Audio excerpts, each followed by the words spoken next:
నాకు మాట ఇవ్వాల్సిందిగా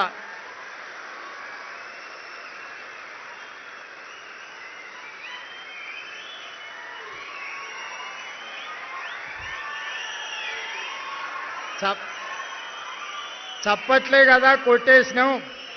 రేపటి నుండి సార్ చూడబోతారా అని మీరు అనుకుంటారేమో. తప్పకుండా చూస్తా. ఎవరన్నా తల్లిదండ్రులను చూసుకోకపోతే మీ జీవితంలో 10-15% కోత చేసి మీ తల్లిదండ్రుల ఖాతాలు వేస్తా.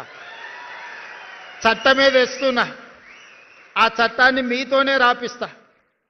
తల్లిదండ్రులను చూసుకోని వాళ్ళ జీతాల నుంచి 10-15% జీతంలో కోత విధించి మొదటి నాడు మీ అకౌంట్లో ఎట్లయితే జీతం పడుతుందో మీ జీతంలో నుంచి ఆడబిడ్డ అయినా మగబిడ్డ అయినా ఆ జీతం తల్లిదండ్రుల ఖాతాలకు పోయేటట్టు ఖాతా తెరిచి మీ జీతాలు మాత్రం అక్కడికి బదిలీ చేస్తా.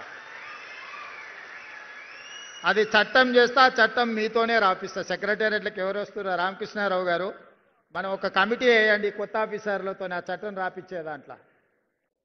మళ్ళీ వాళ్ళు మాకేం తెలియదు అందులో ఏముందో అంటారు. కాబట్టి ఇందులో నుంచి సెక్రటేరియట్కి వచ్చే ఆఫీసర్స్ ఎవరైతే ఉన్నారో వాళ్ళతోనే ఒక గ్రూప్ ఆఫ్ ఆఫీసర్స్తో ఒక కమిటీ వేసి బేసిక్ డాక్యుమెంట్ వాళ్ళతోనే తయారు చేయించండి. అప్పుడు మేము చేసిన చట్టం ఖచ్చితంగా అమలు జరుగుతుందని వాళ్ళకి నమ్మకం వస్తుంది.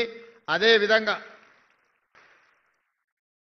గతంలో ఉన్న పరిస్థితిని ఒక చిన్న ఉదాహరణ ద్వారా మీకు చెప్పదలుచుకున్నాను. ఎందుకంటే రేపటి నుంచి మీరు చూడబోతున్నారు కాబట్టి.